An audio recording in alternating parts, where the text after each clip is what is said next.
श्रोते हो नमस्कार। वक्रतुंड महाकाय सूर्यकोटि समप्रभ निर्विघ्नं कुरु मे देव सर्वकार्येषु सर्वदा। श्रोते हो, आज आपण वटपौर्णिमेनिमित्त माहिती घेणार आहोत। तर यावर्षी वटपौर्णिमा ज्येष्ठ शुक्ल पौर्णिमा, तर तारीख 14 जून 2022 रोजी मंगळवारी आलेली आहे। तर हे व्रत 3 दिवसाचं व्रत असतं। 3 दिवस उपवास करावायचा असतो। आता हा 3 दिवसाचा उपवास करताना पौर्णिमेच्या आधीचे 2 दिवस त्रयोदशी आणि चतुर्दशी हे 2 दिवस आणि पौर्णिमा असे 3 दिवस उपवास करावायचा असतो। आणि हे जर आपल्याला शक्य नसेल तर 1 दिवसाचाच उपवास करावा, तो म्हणजे ज्येष्ठ शुक्ल पौर्णिमा। तर या दिवशी हे व्रत केलं जातं। आता त्या दिवशी पौर्णिमा कुठपर्यंत आहे मी सांगतो। तारीख 13 रोजी रात्री 9:05 काय होते, पौर्णिमा सुरू होते आणि ती मंगळवारी सायंकाळी 5:23 पर्यंत आहे। या कालखंडामध्ये महत्त्वाचा कालखंड म्हणजे दुपारी 3 ते 4:30 पर्यंत राहू काळ असल्याने या कालखंडात पूजा करू नये। बाकी इतर वेळी पूजा केली तरी चालू शकते। तर अशा प्रकारे हे जे व्रत आहे, या व्रतामध्ये वडाची पूजा केली जाते। वटवृक्ष हा अनंत काळाचा वृक्ष आहे।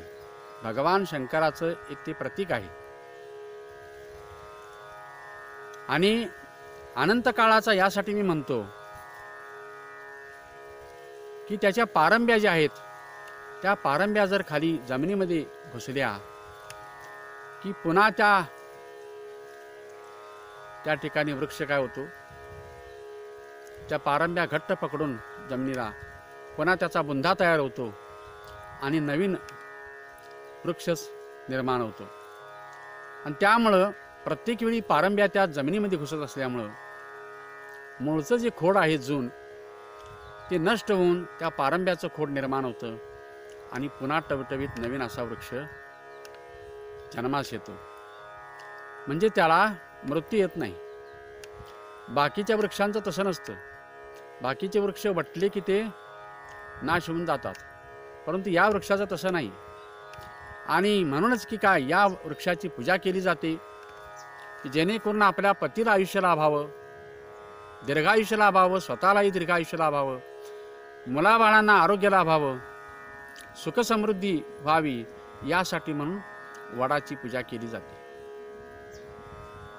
आता या पूजेला साहित्य नेमकं कोणकोणतं लागतं मी तुम्हाला सांगतो। हळदी कुंकू याच्यामध्ये लागतं, दोऱ्याची गुंडी पाहिजे, ओटीचं साहित्य पाहिजे, 5 फळं, सत्यवान सावित्रीचा फोटो असावा किंवा सुपारी पुजली तरी चालू शकेल, खाऊची पानं असावी, आरतीचं ताट, उदबत्ती, 5 फळं किंवा आंबे जरी असले तरी चालतील, संध्यापळी, काड्याची पेटी, हिरव्या बांगड्या, पाण्याचा एक लोटा असावा, फुले, नारळ, अत्तर आणि ओटीसाठी गहूही असावे।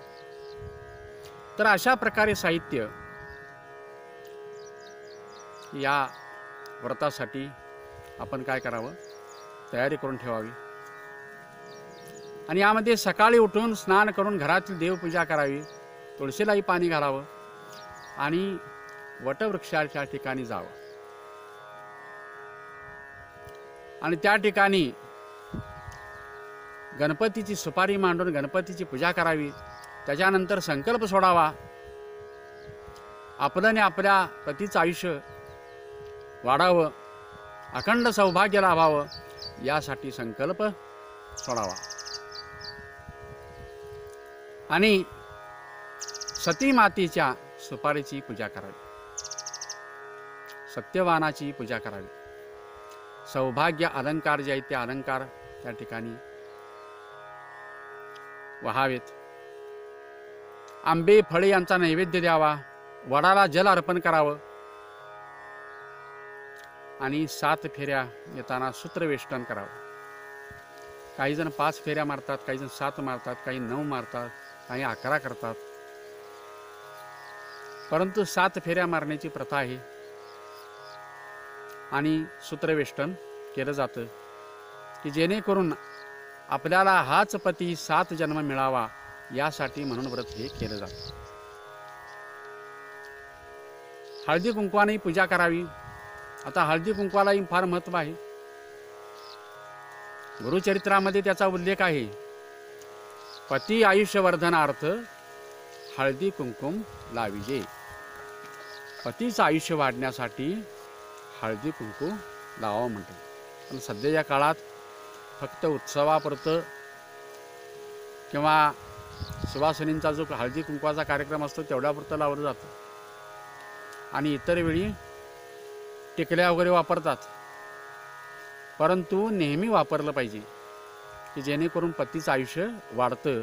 तर पतिव्रता धर्मामध्ये गुरुचरित्रामध्ये एका अध्यायामध्ये उल्लेख केला आहे. अगस्त्य ऋषी आणि लोपामुद्रा. लोपामुद्रा ही पतिव्रता होती आणि तिचं आचरण कोणतं आहे ते त्याच्यामध्ये सांगितलेलं आहे. त्याच्यामध्ये हळदी कुंकवाचाही उल्लेख केला आहे. पती सावडी लेणी लुगडी तेची लावी परियसा असाही उल्लेख केला आहे. पतीला जे जे लेणी लुगडे आवडतील ते काय करावं, तिनं घालावीत, अशा प्रकारचा उल्लेख आढळतो. असो, अशा प्रकारे हे व्रत जे करतो आपण, त्या व्रतामध्ये पूजा पूर्ण झाल्यानंतर प्रार्थना करावी. सावित्री ब्रह्म गायत्री सर्वदा प्रिय भाषिणी तेन सत्येन माम पाही दुःख संसार सागरात. त्वं गौरी त्वं शची लक्ष्मी त्वं प्रभा चंद्रमंडले त्वमेव च जगन्माता त्वमुद्धर वरारणे. तन्मया दुष्कृतं सर्वकृतं जन्म शतैरपि भस्मी भवतु तत्सर्वं वैधव्यंच देहि मे. अशा प्रकारे प्रार्थना त्या ठिकाणी सावित्रीची करावी. त्याच्यानंतर सत्यवानाची प्रार्थना पुढील प्रमाणे करावी.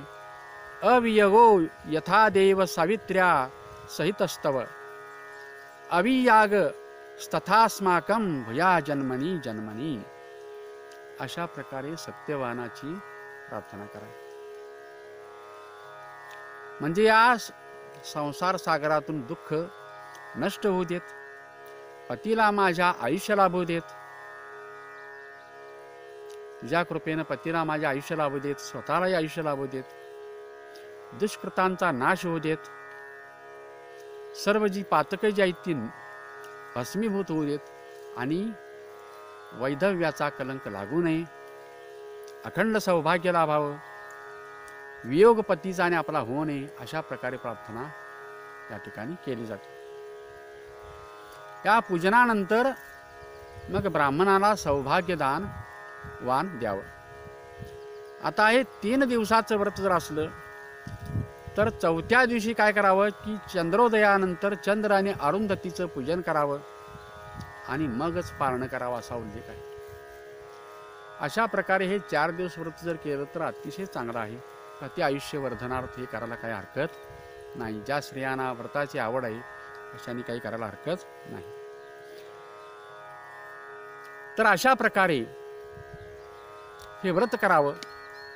तर या व्रतासंदर्भात तुम्हाला कथाही माहिती असेल तरी सुद्धा मी तुम्हाला कथा काही थोडक्यात मी सांगणार आहे.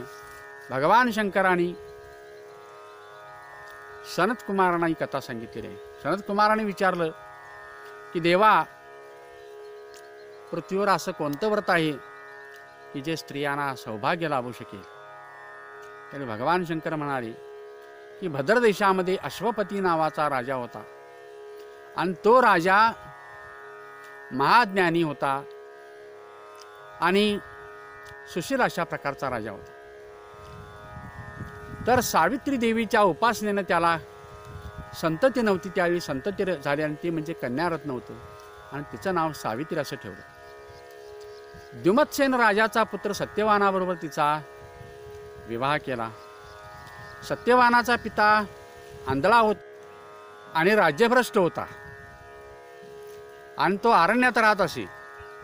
सत्यवान शूर, सुशील आणि अल्पायुष होता. 1 वर्षाने त्याचा मृत्यू होणार होता आणि घरातल्या लोकांनी सांगितलं, आईवडिलांनी सांगितलं की तू याच्याशी विवाह करू नकोस, कारण तो अल्पायुष आहे. तरीसुद्धा तिनं ऐकलं नाही, त्याच्याशी विवाह केला. भगवान नारद मुनींनी तिला हे सांगितलेलं होतं आणि 3 दिवसाचं व्रत तिला करायला सांगितलं आणि 3 दिवसाचं व्रत तिनं नियमाप्रमाणे केलं आणि 4थ्या दिवशी काय केली, तिनं सांगता केली. त्याच दिवशी सत्यवानासमवेत ती अरण्यात गेली होती, कारण लाकडं विकून जो काही पैसा मिळेल त्याच्यामध्ये संसार चालवण्याचं त्याचं म्हणजे उद्योग होता. तर त्या दिवशी नको म्हणताना पती अरण्यात गेला आणि त्याच्याबरोबर त्याची पत्नी सावित्री ही गेली आणि नियमाप्रमाणे काही थोडंफार लाकडं तोडल्यानंतर त्याला मूर्छा आली आणि एका वडाच्या झाडाखाली पत्नीच्या मांडीवर त्यानं डोकं ठेवलं आणि तो झोपी गेला. त्यावेळी त्या ठिकाणी यमदूत आले आणि यमदूतांनी त्याचा प्राण घेऊन गेले. आणि अशा प्रकारे यमदूत जात असताना त्याच्या पाठोपाठ सावित्री गेली आणि आपल्या पतीला आणण्यासाठी तिने दृढ निश्चय केला. मागोमाग जाऊन तिनं यमाची स्तुती केली आणि त्यावेळी यमदूत प्रसन्न झाला आणि तुला वर काय मागायचं ते माग म्हणून सांगितलं. तर त्यावेळी पहिला वर मागायला सांगितलं. त्यावेळी तिनं वर मागितला की माझ्या सासऱ्याला दृष्टी येऊ देत. त्यावेळी यमदूत म्हणाले की ठीक आहे, तथास्तु म्हणाले. त्यावेळी तिच्या सासऱ्याला दृष्टी आली. त्यानंतर दुसरा वर मागायला सांगितलं. दुसरा वर जो होता तो गेलेले राज्य तिनं परत मागितलं. गेलेलं राज्य जे आहे ते परत मागितलं, त्यामुळं ते राज्य ही सुद्धा मिळेल म्हणून तथास्तु म्हणून वर दिला. त्यानंतर आपल्या निपुत्रिक पित्याला पुत्र व्हावा अशा प्रकारचा वर मागितला. तो तिसरा वरही मान्य केला आणि यमदूतांनी तथास्तु म्हटले. त्यानंतर 4था वर मागण्यास सांगितलं. पतीचा प्राण सोडून तू वर माग म्हणून सांगितलं. तर तिनं काय मागितलं तर सत्यवानास 100 पुत्र व्हावेत अशा प्रकारचा वर मागितला. त्यावेळी यमदूत काय म्हणाले की तथास्तु म्हणाले. परंतु हा वर खरा होण्यासाठी माझ्या पतीचं प्राण परत मिळावेत अशा प्रकारे तिनं अट्टास धरला. त्यामुळं यमदूतांनी तिचं पतीवरची निष्ठा पाहून सत्यवानाचं प्राण तिला परत दिलं. अशा प्रकारे ग्रंथामध्ये कथा आढळून येते. तर हे जे व्रत आहे, या व्रतानं पतीचं आपलं आयुष्य वाढतं, म्हणजे स्त्रियांचं सौभाग्य वाढतं, मुलाबाळांची उन्नती होते, घरामध्ये सुखशांती लाभते. आणि अशा प्रकारे हे जे व्रत आहे 3 दिवसाचं किंवा 1 दिवसाचं केलं तरी चालू शकेल. आज आपण एवढ्यावर थांबूया. अवधूत चिंतन श्री गुरुदेव दत्त.